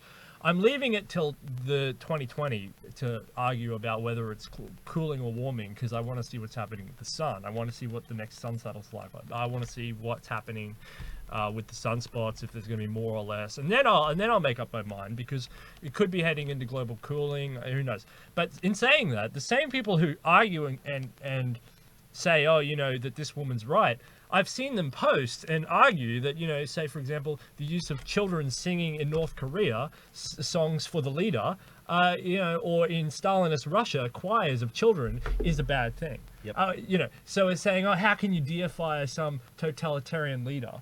And it's like, hang on, how can the UN or the EU or somebody like this use and affront children? It's exactly the same thing, but the message is different. One is we love the leader. The others we have an agenda. Yeah. But you know what? I tell you what. It depends whether you're pro or anti population. Let's say that the UN is actually about global depopulation. Then I'm pro this girl. Okay, if she's talking about a massive depopulation by 2030 of 6 billion people, and there's going to be like 100 million people left. I mean, a billion people left. I mean, I'm not going to argue against her. I mean, I'm going to say, yeah, let's go. Global warming sucks, but because I'm not very happy about the amount of people that exist on the planet. But if this girl is saying, that sucks, and we have to all go into a sub-agrarian style economy, plus all the people are going to stay alive and somehow mismanage all the resources, and we're going to have a horrible life in a pre-Stone Age agricultural system. No, thank you. Do you remember there was a climate change advertisement a few years ago? It was released in Great Britain, where it would feature people having conversations about climate change, and then one person would say, oh, I'm not fully convinced on climate change, I'd like to see some more evidence. And then the other person would have a button, and they press the button and they blow the person up. And it was full on like horror, like it was like Kill Bill. And there was actually a scene in that advertisement where there's a kid, like a primary school age kid, who gets blown up by his teacher for questioning climate change. Yeah, in my statement before, I'm not advocating that, let's kill 6 billion people, but that's what the UN says. They say massive depopulation, all the time. They argue it. They talk about it. They talk about Rosetta Stone. They talk about this being a climate model. They talk about the Zeitgeist documentary, the Zeitgeist thing, techno city of 100 million people or so, as being the model, as the UN sustainability model, and that's what this girl is saying. I'm not saying that. The UN is saying that. Yeah. You know what I mean? So don't push that on me being like, oh, this guy's a genocidal maniac. I'm just echoing the comments of the UN, if that's what they're saying, through this woman. Well, we spoke about last week Prince Harry and Meghan Markle are only having 2 children for the sake of the planet. And I saw another article this week, how many children should you have to keep it green or to have a green life.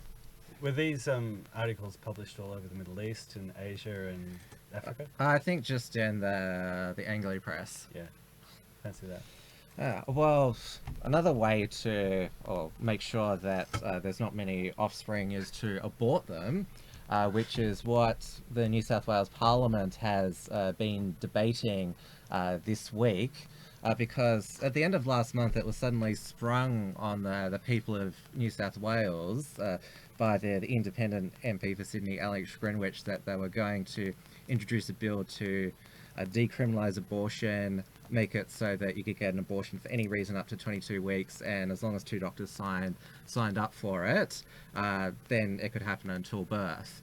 And this was co-sponsored by, well, some Labor and the Greens, but also by the Premier, Gladys Berejiklian, and the Deputy Premier Nationals leader, John Barilaro. So, This is why conservatives are the enemy. yeah, Yeah. well, thankfully there was a Conservative revolt in the Liberal Party room, and so they were Really? allowed more time to consider it. Good. But just today, all the amendments to basically protect fully grown babies have been defeated, and so it's looking like that the what would you call it, the extreme bill, or The Holocaust bill.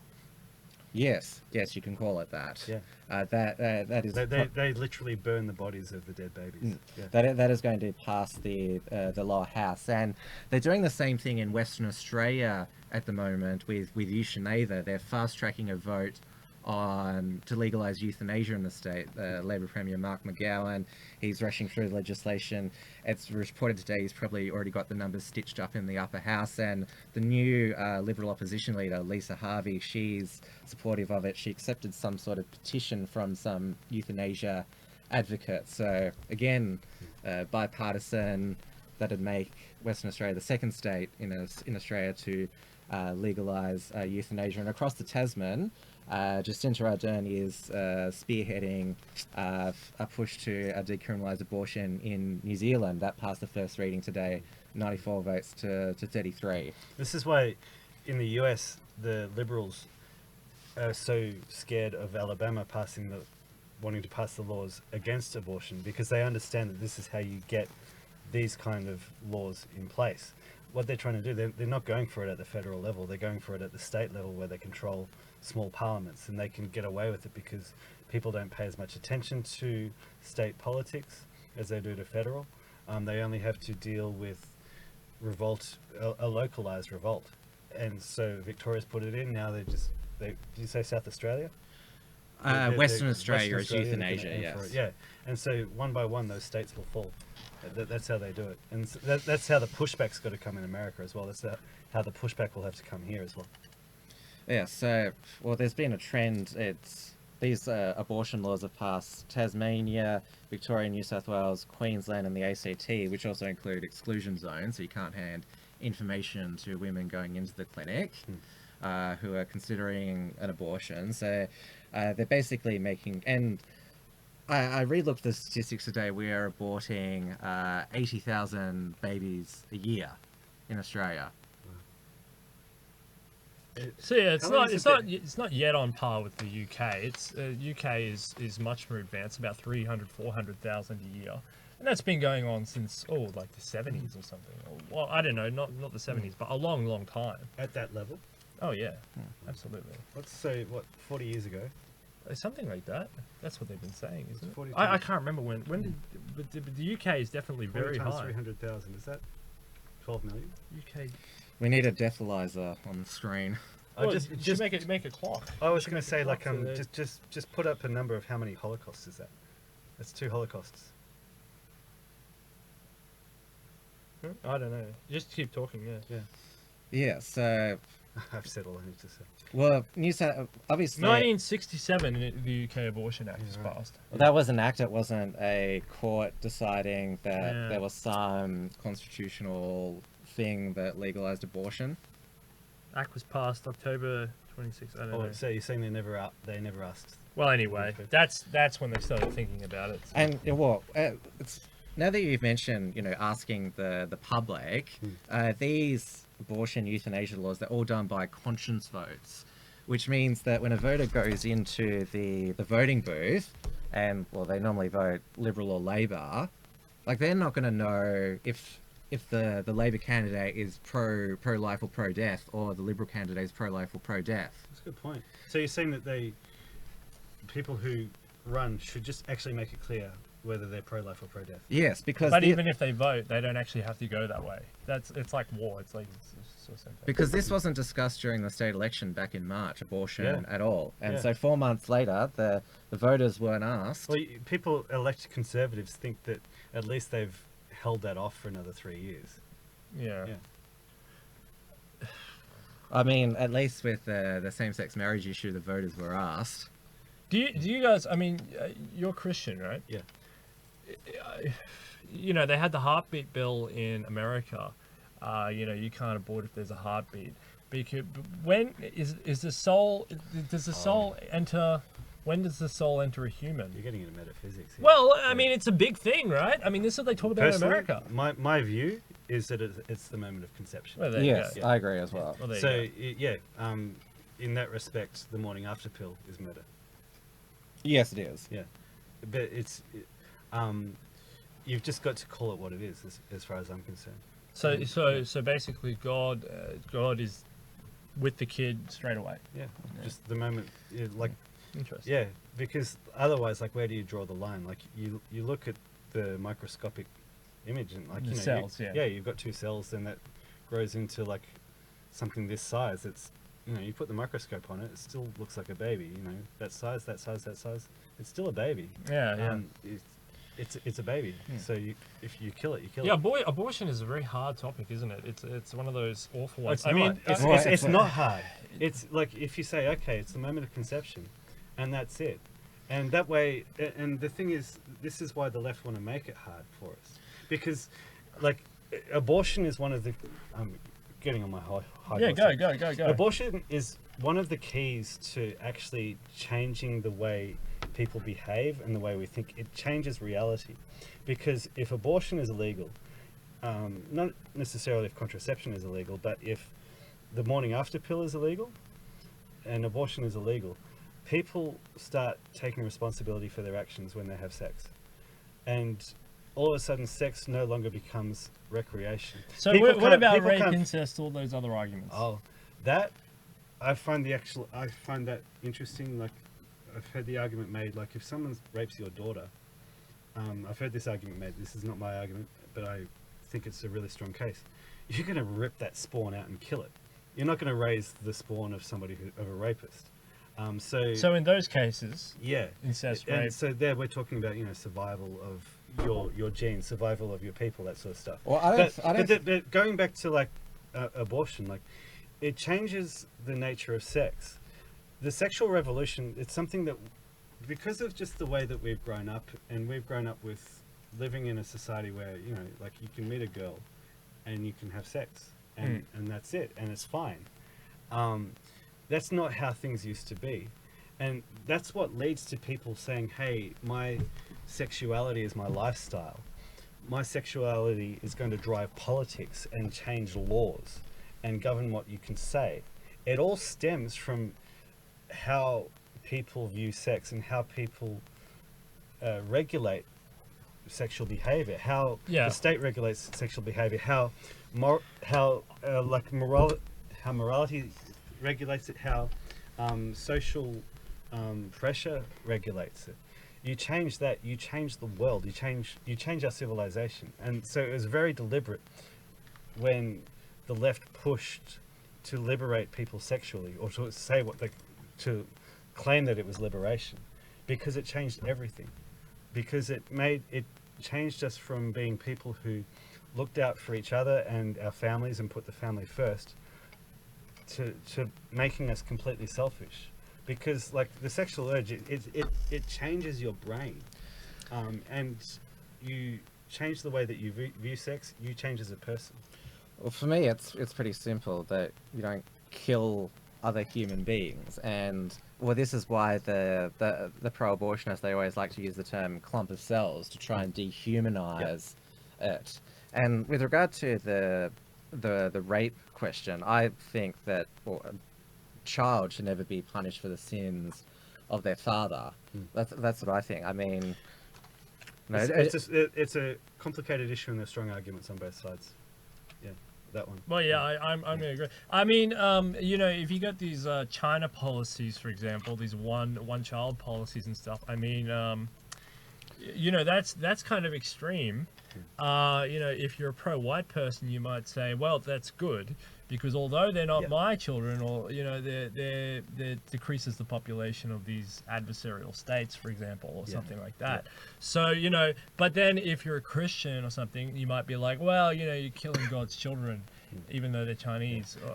What? See, this is what this is where it gets messy, right? It is. This is where I've made the case that Christianity needs to be sort of just. But what about all the Chinese regulated. Christians? You know, hundreds of millions of them. Christianity and nationalism kind of sort of help each other sort of stop from going to those extremes. Like nationalism helps Christianity stop from being too cut. Because imagine a world where right. okay, instead of one China policy and atheism in China, now they're going to adopt this strategy of no at conception the soul is in there, so you're going to end up with Chinese families of 10 from a base of 1 billion. So they'll take the Arab route. Like there's a reason why Arabs and Islam are so strong demographically. It's because they have multiple wives and they have litters, and that's how they expand. That's how they move into a place, and within a few generations they're a demographic majority. That's what happened in Yugoslavia. And essentially, the Abrahamic God is kind of the same one if you go all the way back. I mean, yes, there's different strands on the tree. There's Judaism and Christianity and Islam, right? But you know, so if you're a white Christian out there, you know, you might want to hearing this advice, but if you're a white, I don't know, if you're a Chinese one, you know, put a condom on or something. Is that the answer? I don't know. It's why on XYZ, my target audience is white men. It's not Asian men. Yeah. Well, China is our last topic because, well, that nation's government is becoming quite unhinged, and I think I've got the story here.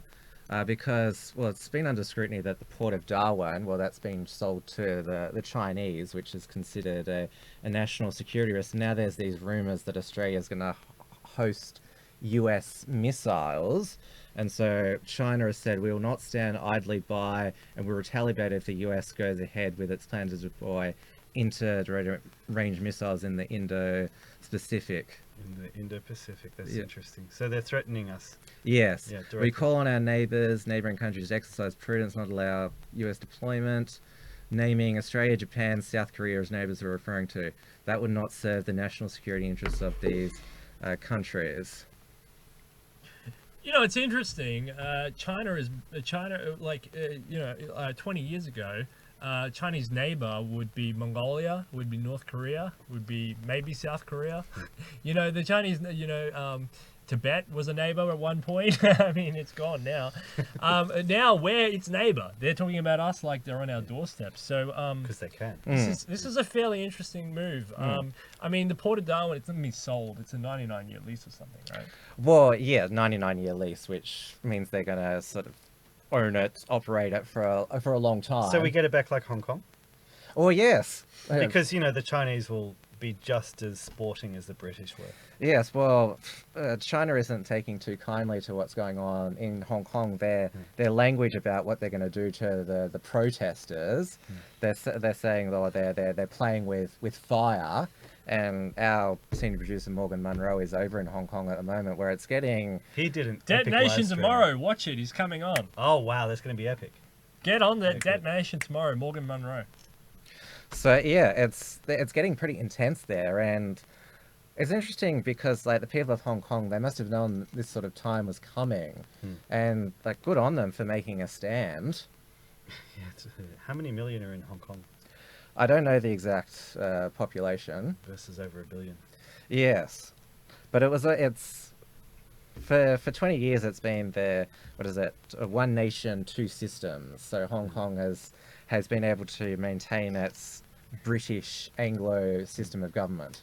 I guess they know that now is the time. They either fight now or they lose. You know, it's funny because the left is, I actually really, I think it's hilarious, to be honest, because, I'm not going to be caught up in this. I'll figure out a strategy to get out of this. But the left is, so caught up with human rights and minor infractions. We saw, the audience out there might enjoy, Tucker Carlson, he made fun of the left at their conference with their jazz hands, and they don't use this sort of language and all Did that. they actually use jazz? Oh, Yeah, Well, and, mine's a little while. and you're not allowed to talk too loudly because it causes a sensory overload. Sensory. And one of them used the term "guys," which was gendered language. Yeah, so you've got these little snarmy lefties out there. 7.3 million in Hong You've Kong. got these little snarmy lefties out there who are so concerned over minor infractions, and yet China is just this big behemoth which is just sort of coming. And if you lefties think that what you're dealing with is injustice, I mean, wait till you get the equality that you sort of dream of. I mean, seriously, these people. It's kind of interesting. They, when everyone's dead, they're kind of equal. You know what I mean? It's whatever happens after you die. I mean, that's equality. I mean, because you all end up in the same sort of dimensional space or whatever. So they're asking for it. They're asking for it because you got a show like this. It'll talk about the China issue. I don't see any left out there, left-wing Uncuckables other version or website or anything like that mentions any of these topics. I mean, have you ever seen like another version of, say, Uncuckables, which is on the left, which actually talks about this stuff?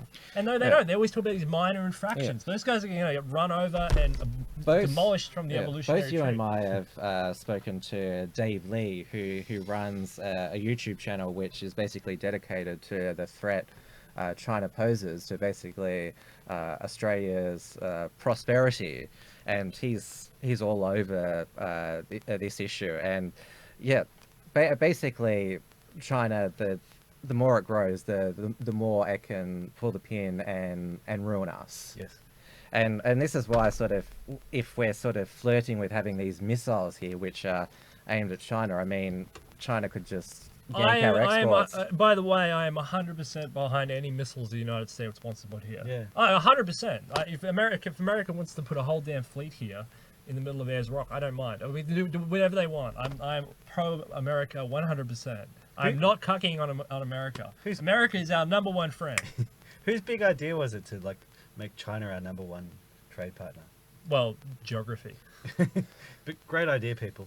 But would You China? gotta blame America. They breathe life into that thing. Would China nuke Australia, nuke major Australian cities? They'd be killing a lot of their No, own. they're stupid. Well- There's nowhere to live anyway. I mean, Well, the Chinese, well, obviously we have a lot of Chinese Australians here, but it's no Chinese. secret that there's been Chinese Communist Party influence in our politics. good and, point. Good point. And we saw recently at the University of Queensland, of all places, where there's pro-Hong Kong democracy demonstration. Mysteriously, out of nowhere, these pro-Chinese Communist Party students came and started throwing punches, and it's got But Andover never Tim's hit on it. Tim's hit on a good note here that it's the Communist Party that the people are against. Lots and lots and lots of Chinese people hate the Communist Party. Hong Kongians hate it. well, a lot of It's the Chinese CCP. Australians are victims of the Chinese Communist Party. They, I mean, they they're stand out monitored. in Melbourne Yeah. Square, arguing against Falun Gong genocide and all that every other day of the week. There are hundreds of millions of actual Chinese people that are ready to, if you give them a pitchfork, they'll rally against that thing. I mean, so if you want to be the one white guy who's like, I'm against everybody who's not white, I mean, go ahead. But I would rather form a coalition of people who are with me. Against the CCP, because there's a majority of the world against the CCP. Well, I'd be quite happy to overthrow the CCP, and then all the Chinese, they'd be free to go back, because then China would be Free a and a liberal, prosperous free and democracy, yeah. democratic nation Yeah. that wouldn't be, grasping for resources. Yeah, they could go back to a country where they could, they could go live in China for its values. Yeah, Well, they for might me- even give Tibet well, back. way out- Democratically, they might vote Tibet back. If you want Tibet back, you have to support anti-CCP policy. Well, the way I see it is that if China became a liberal democracy, I've said this before, then they'd be focused on their own politics that have less time to threaten us. You know, if you, Yeah, well, you know what? Yeah, they would probably, like, if they became a liberal democracy, what would happen next is that women would, well, obviously, women would have to have the vote, and they would need sexual liberation.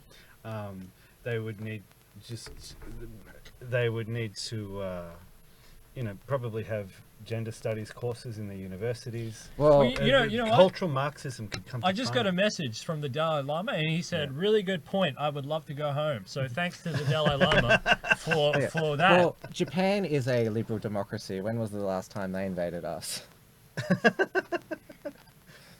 You get my point. Democratic peace theory. Yeah. Oh, that's a little bit different. They got nuked, and they were like, "Okay, we'll be quiet." Twice. Yeah. They had a lot of guts, those people. They got nuked twice. Yeah, it took 2 nukes. Yeah, Well, so Yeah. the confrontation at UQ, there was another protest last week because the Chinese Communist Party is backing all these Confucius institutes, which they teach about Chinese culture, but they have another agenda. And of course, the universities they love the money, so they accept them, and they don't like people sort of asking questions. Oh, but we can't have Ramsey centers for Western civilizations. Yeah, we're in clown world, and we're an occupied country. Australia's not even a country anymore. We're basically just a place where economic units exist. You know what? You want to write a satire article? Yeah. I'll give you one. Yeah, give me. Okay, I'll give you a couple here. Headlines: Ramsey Center starts under Ayers Rock.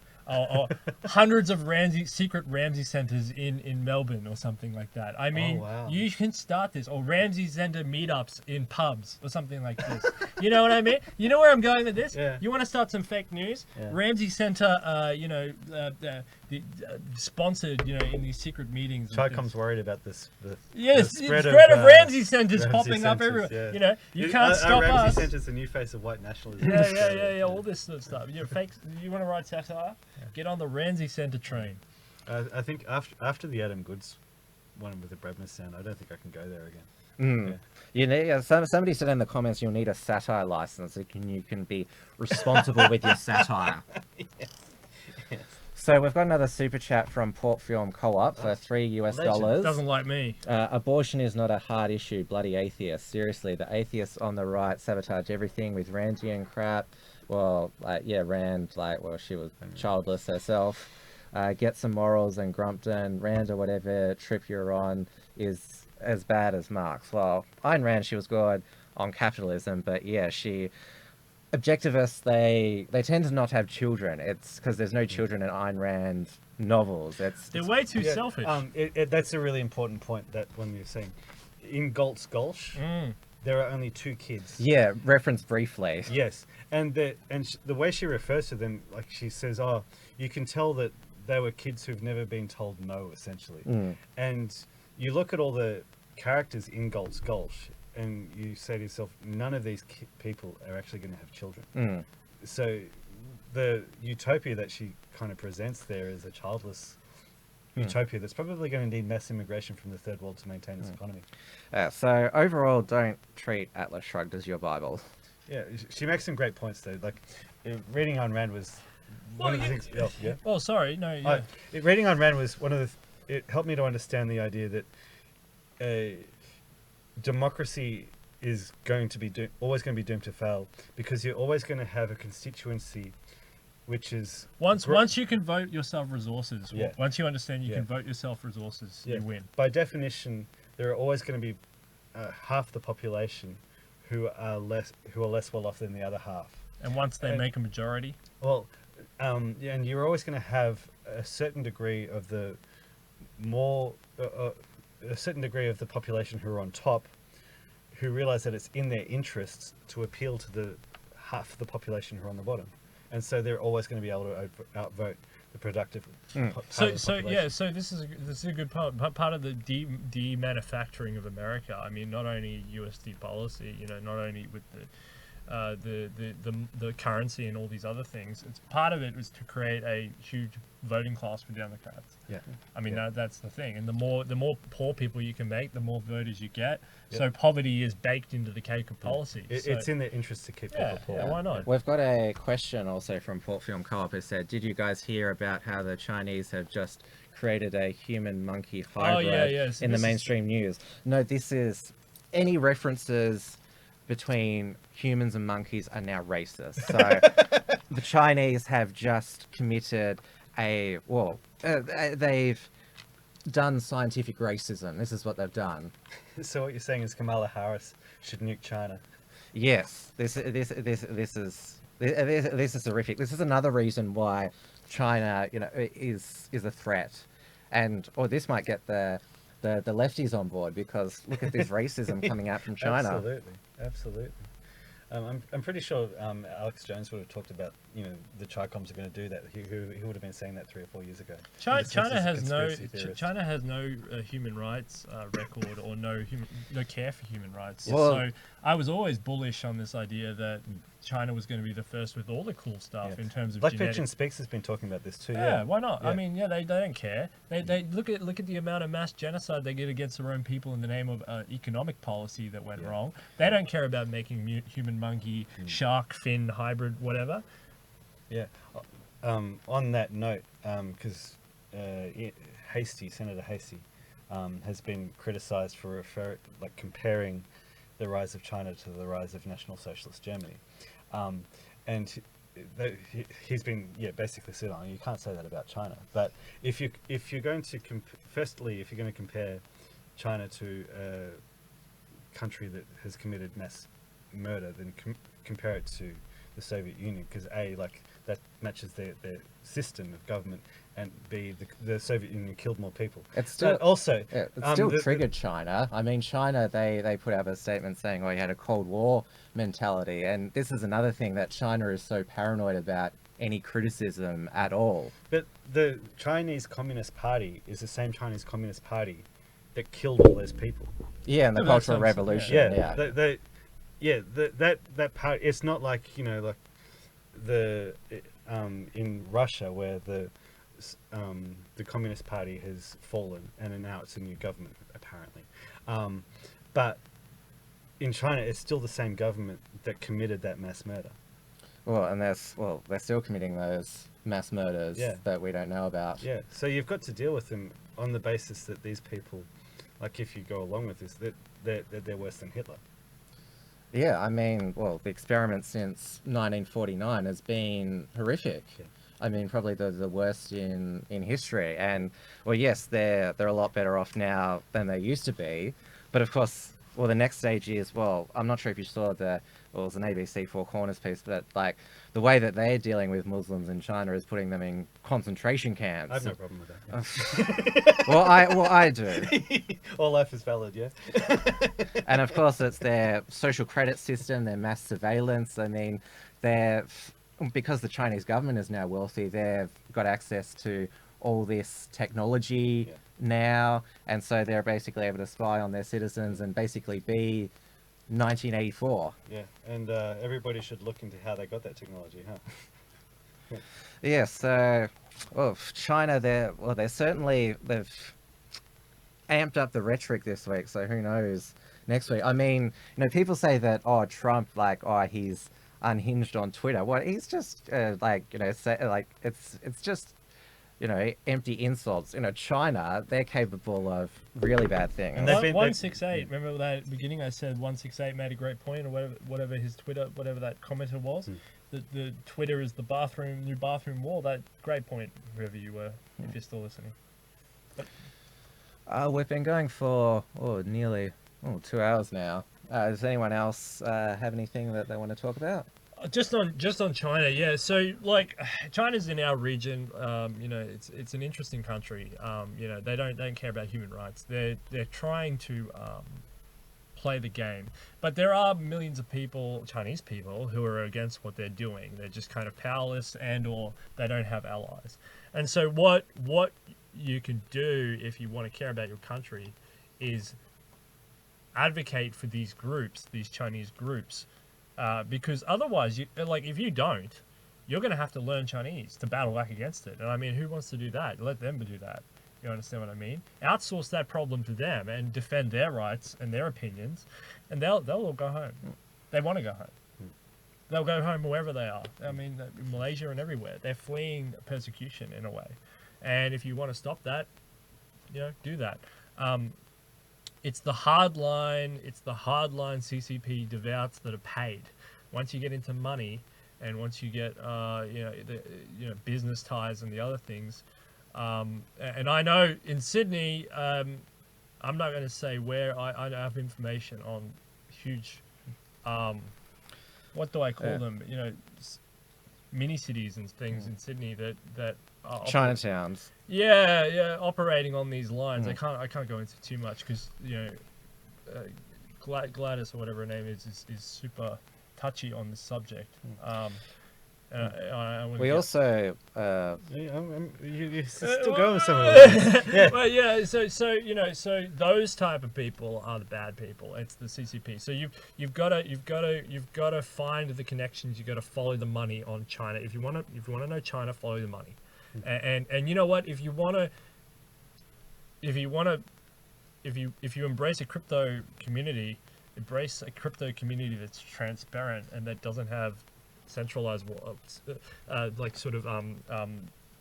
hidden wallets, because majority of Bitcoin mining, Ethereum mining, etc. is all done in China, so you're probably supporting China.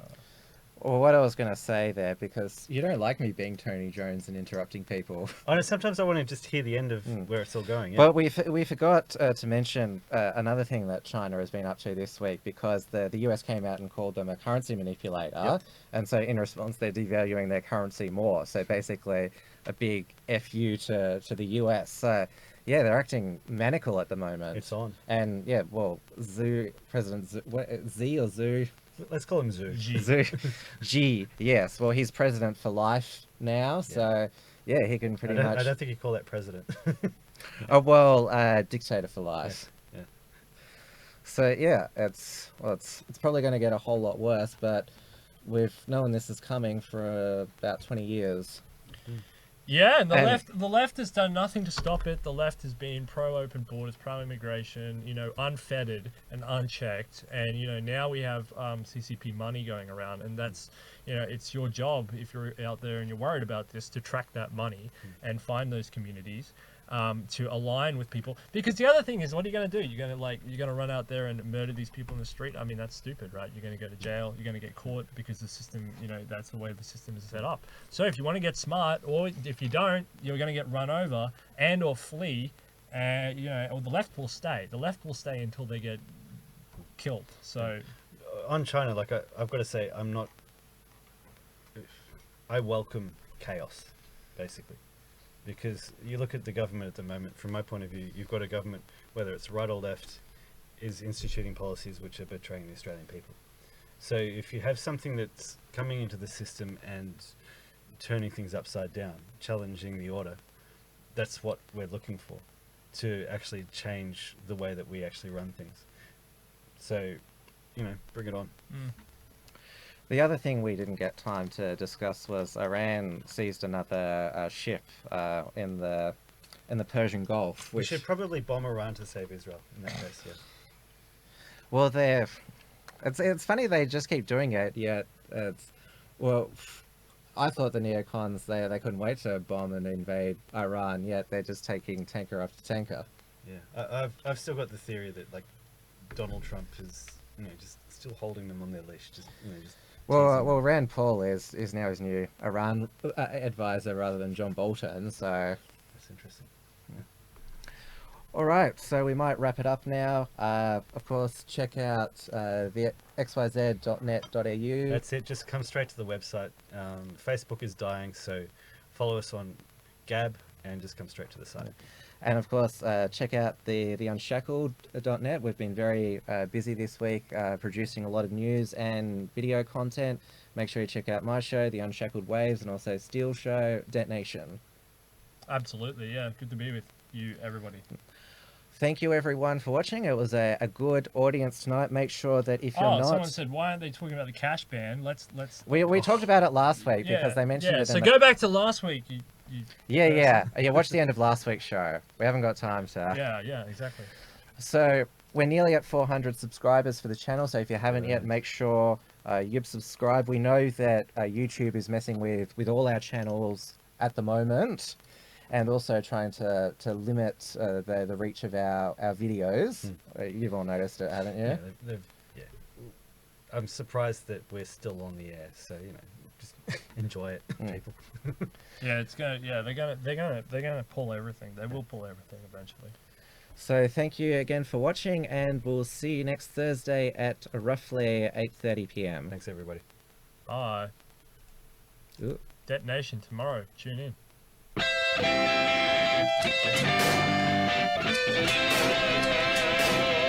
Unshackables.